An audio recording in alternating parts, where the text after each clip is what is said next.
Cryo Archive is Marathon's endgame map. It's mysterious, complex, and scary. Or is it? I'm going to show you how this thing works. Some secrets and some practical tips as well. Plus, I've made different maps of everything. It's way less confusing. You're saying, but I can't do Cryo, it's way too hard. Yes, you can. I'll show you how. I'm Seraph. I don't waste any of your time. Let's get right into it. Overview. Let's get a look at this thing. It can seem complicated. You look at the map and it looks like, well, this. But I spent a little time making it clearer. Here is a basic layout of Cryo Archive. We're going to come back to this map and add to it as we go. There are some special rules for Cryo Archive. No rooks, no solos, no duos, no special game modes, except for the new one coming out in the mid-season update July 21st. So watch out for that. But basically, it's just trios on Cryo Archive. Rounds are 30 minutes. They're a little longer. You have to bring a kit that's worth at least 5,000 credits even to enter. You get one pre-made Cryo Archive kit per week, but near the end of last season, they gave one a day, so that number might change. Basically, Cryo Archive is full of a ton of loot, vaults, and a secret boss. We're going to go through all the vaults and the boss in another video, but this will be more than enough to get you started. The thing you're going to see a lot of in Cryo Archive is a bunch of different locked doors. Here's how they work, because this is the main mechanic of Cryo Archive, the security clearance mechanic. Different maps have their own little quirks and special mechanics you need to know. Outpost has all these different key cards you need to use at different times: red, green, yellow. Security clearance is Cryo Archive special mechanic, and it's actually way simpler than people think. There is only one type of key card. It's called a security tag, and it looks like this, but you just need a lot of them. We will go over how to get them in the next section. So as you collect these security tags, your team's security clearance increases when you hit certain thresholds. I made a quick chart to help you know how many security tags you need to meet each threshold, but your HUD just keeps track of it. And something to note is that your security clearance level is a combination of all the tags on your team. It doesn't matter who's carrying which. The number you see on the chart, that is the total number of security tags you need for that clearance level. So what do you do with security clearance? Basically, different doors and loot rooms around Cryo Archive, they require security clearance to get through. Here is a simplified map of all the routes in Cryo Archive and their security clearance. Green is clearance 1, yellow is clearance 2. Security 2 is most of what you need for moving around the map of Cryo Archive. It's actually pretty easy to get. Clearances higher than 2 are generally used for special things like opening loot rooms. Here's a quick rule of thumb for you. The more obvious and basic the path is, the less security clearance you need to open it. Like the big doors that go to the main areas, those only require security clearance 1. The more secret or the better loot an area has, the higher security clearance you'll need to open the door. So the armory, this incredible room with loot lining the walls and in strong boxes, you need security clearance 4 to open that. But basically, you really want security clearance 2. It lets you traverse pretty much all of Cryo Archive. So how do you get security clearance? How do you get these tags? There are only 2 ways. First, you can find the security tags themselves. You can grab them off dead UESC bots, dead runners, or even just lying around the map. The second way you can increase your security clearance is by hacking computers. These are scattered around the map, often in your starting point of interest even. Each computer you hack counts for 3 security tags. It's really good. If you lose the physical tags that are in your inventory, like you accidentally drop them for another item or somebody dies and the enemy takes them, your team can go down in security clearance. This can be very dangerous because you can lose the ability to open most doors. If your team's tags were all stacked on one person and they die and get them stolen, you can be in some big trouble, so do it at your own risk. Here's a few tips for quickly increasing your security clearance. First of all, any UESC bot can have a security tag spawn, even the little grunts. So search them. Purple bots, those commander bots, they guaranteed have 1 security tag. Any wardens you fight, the mini bosses, they will have a guaranteed 3 security tags. So another note on those hackable security computers, there's guaranteed to be at least 1 hackable computer in your starting point of interest. But often there's more. They usually spawn in these little side rooms along the edges of your point of interest. Computers are a really great form of security clearance because each computer counts as 3 security tags, and it's impossible to lose the clearance that they give you. It's tied to your squad permanently for the whole run. Okay, let's start talking about these spawn rooms, these big points of interest. Here are all of the different spawns. Notice that there are 6 of them: steerage, cargo, index, revival, preservation, and biostock. But only 5 teams spawn on Cryo Archive. That means that one of these locations, one of these starting points of interest, will always start empty. That is a very important tip for later. All all of these starting points of interest, they're technically two different rooms that have different names, but nobody really uses the other one. So you start here, for example, you kill bots, you hack computers, and then you interact with a little panel that lets you into the next part of your starting point of interest. Then you do it all again in the next part. This is true for all the different points of interest. But here's a really fun thing. All of these starting points of interest have something really special about them, a little extra treat.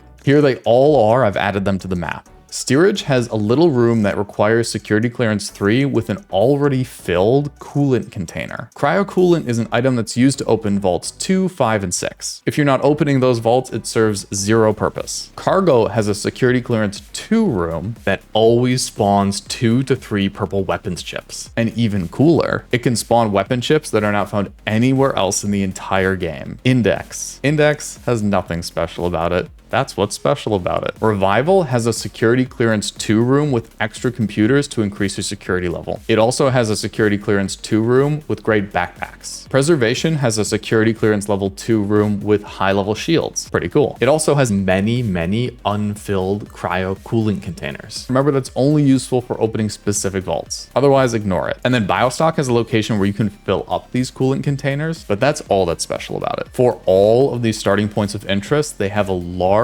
door that leads to the main central area called Control. Opening it from the inside, from inside your starting point of interest, only takes security clearance 1. Opening it from the other side though, so if someone tried to come into your starting point of interest, that actually requires security clearance 2. This is basically spawn protection in Cryo Archive. It requires less security clearance to leave your starting zone than it does to come into it. Here's a great tip. If you rotate into one of these other starting points of interest and you find it totally untouched, it means that there are computers for you to hack and purple bots to kill because the other teams didn't spawn here. Go and find them. It's really good. Hey, if you like my guides, you can let me know by dropping a like and subscribing to the channel. It makes a huge difference to creators like me. And join the Discord. The link is in the description for this video. It's a great positive community of all skill levels. I hope to see you there. That's all. Let's keep going. Points of interest on Cryo Archive. Check out the map. Now I've added almost all the stuff to it. Remember that green is security clearance 1, yellow is security clearance 2, but I've also marked clearance 3 as blue, clearance 4 as purple, and clearance 5 as this cross-hatched red. Let's talk about Control. This requires security clearance 1 to get into. This is a huge central area. You see it in a lot of the trailers. It is often extremely dangerous in here because it's very open and really powerful bots spawn all over it. From Control, you can rotate to any of these other starting points of interest. But remember that opening the doors to someone else's point of interest from the outside, it requires security clearance 2. I want to just say that you don't want to spend a lot of time in Control. It's where teams clash and rotate. This is the place you will get third-partied. It is separated into an upper and lower area. The upper area is like a catwalk. The lower area is this big frosty area with a lot of angry bots. But in that lower area, you can often find a lot of security tags and purple bots to take their tags from, as well as computers that can start Exfils. We'll talk about that soon. At the very lowest level of Control, there's an item called Compiler Trace. It's very valuable. We'll talk about that later as well. And another cryo coolant filling station. Remember, that's only important for opening those specific vaults. Next, let's talk about the tranquility rooms. Some people call these the bird rooms because there's a lot of bird noises coming from all the monitors on the walls. Technically, these require no security clearance to enter and to move through, but in reality, you need at least security clearance 1 so you can open your point of interest door and actually get to them. The only thing of interest to note here is that bosses can spawn called tranquility bosses. They're basically just wardens. So if you need to open specifically Vault 5, you need to go to one of these rooms and kill a boss. That's pretty much all these rooms are used for. Let's talk about the small loot rooms. These are security 3. They are found in all these different locations. They are quite small. They generally have pretty solid loot, including a lot of purple salvage. Do not forget to check on the counters. It often spawns there. Note that there is also one of these rooms here marked that is a security clearance 2 door because you can open a vent using security 2 to get inside. Panopticon. This requires security clearance 3 to enter. This point of interest is way high up. It's at the top of these stairs. I've marked these on the map. You can come in from either side, but the east side is the one that has the armory next to it. We'll talk about that one next. Inside Panopticon, 2 purple bots spawn and hackable computers. There is a ton of purple salvage and strong boxes, really good loot. But the reason people go to Panopticon is because you can increase your security clearance here very quickly. It often has 1 to 3 of those hackable computers, 3 security tags each, and 2 purple bots. That's a security tag for each one. People who hit security clearance 3 often rush this room so they can get to 4 even more quickly. And speaking of 4, Armory. This requires security clearance 4. It is right at the top of the stairs, right next to Panopticon on the east side. It has incredible loot of all kinds, not just weapons like the name suggests. This is the room that the Pinwheel Pinnacle room wishes it was. When you get enough security tags for clearance 4, this is the room you want to go to. Let's talk about the secret labs area. It only requires security clearance 2, but it also is covered in a virus field, so you'll need antivirus if you want to go through here. There's a little bit more going on at this point of interest, so I want to zoom in a little bit. So this is a point of interest between preservation and biostock. Inside it, there is a security 3 loot room, but there is also a security 4 door that leads to more hackable computers to increase your security clearance even further, and a button you can press to turn off the virus field, but you need a battery to activate that. We'll talk about batteries a little later too. All right, the big one, compiler trace. This requires the highest level of security clearance 5. It is at the very bottom of control. There's this big drop off. It's covered in frost. You can shoot panels on the wall to turn the frost off. This is your reward for reaching security clearance 5. You get down here, you will unlock this little container and you loot it.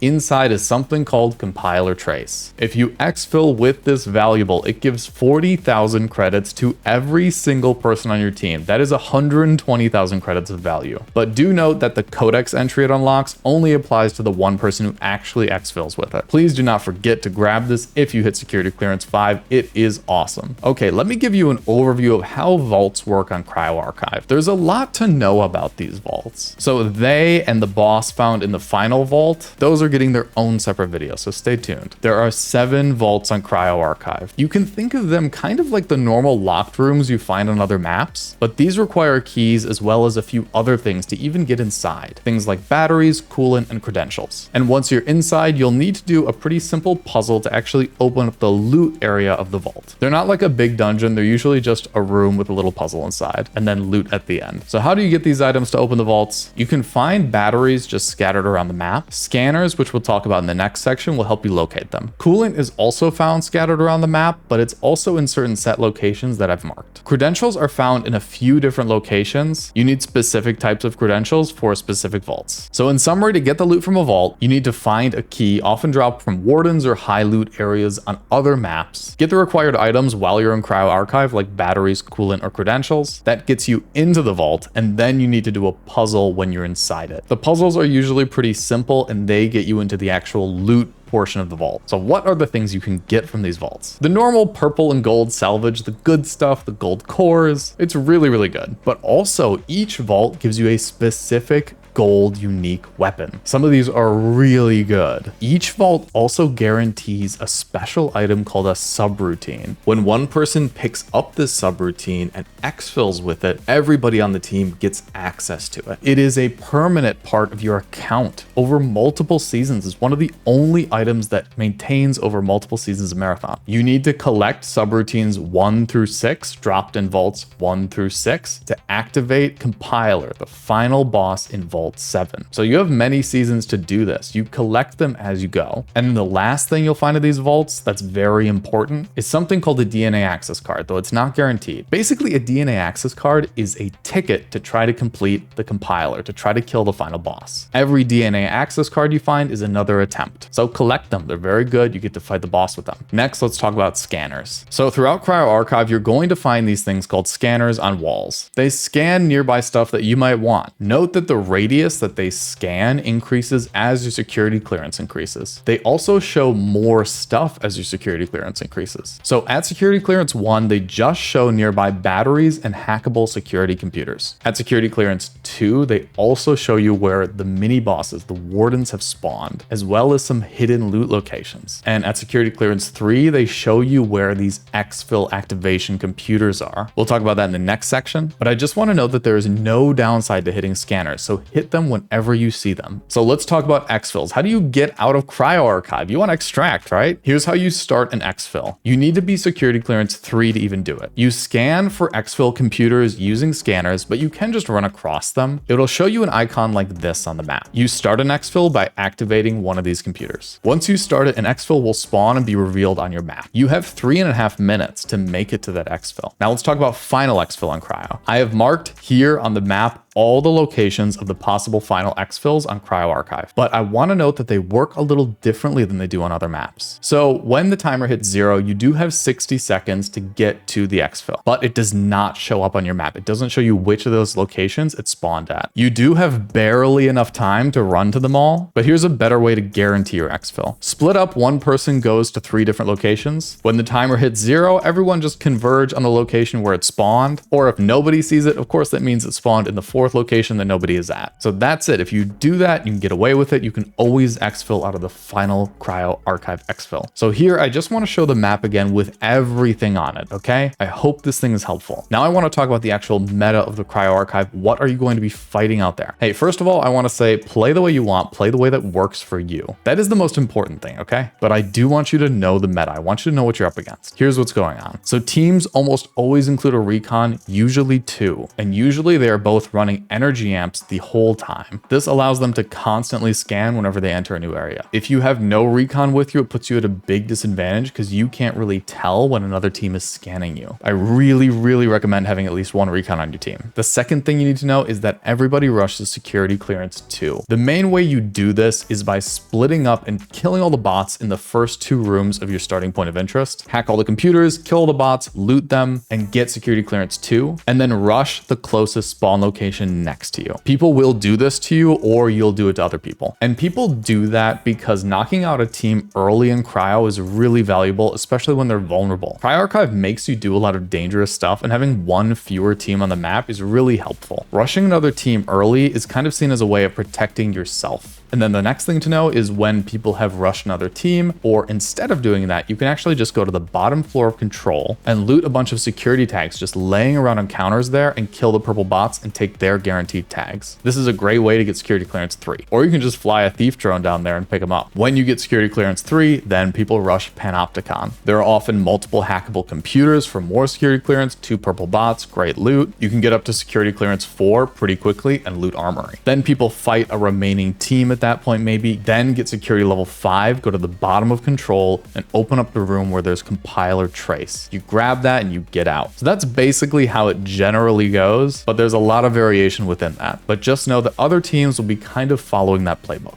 Now, lastly, I want to give you some general but pretty vital tips for Cryo Archive. First of all, there is way more loot in Cryo Archive than you'll be able to carry. One tip for this is figure out who is stacking what, and then put that item all on one person. So don't have multiple people each carrying 1 BioLens seed. The second tip, and this is really funny and it totally works, is follow the yellow brick road. If you've activated an exfil and you're trying to get out of there, find this big yellow path that leads through the point of interest where your exfil is located. And then just follow that big yellow path. It will lead right to your exfil. This is super helpful early on if you're learning the map. The next thing is that there is a frost debuff all over the place. It slows down your character, especially your healing, but you can clear it with a mechanics kit. In areas where there's frost, there's almost always panels you can shoot to turn it off. Throughout Cryo Archive, you'll come across these things. They're like these red security walls, or you might hit a laser and activate them. They'll deactivate on their own eventually, but you can almost always find a hack box on one side to open them up quicker. Watch out, because it is a strategy to run into lasers on purpose to lock enemy teams in with you or out away from you. It can also cut off teammates or cut off enemies, so use it strategically. The next thing to know is a pretty general tip, but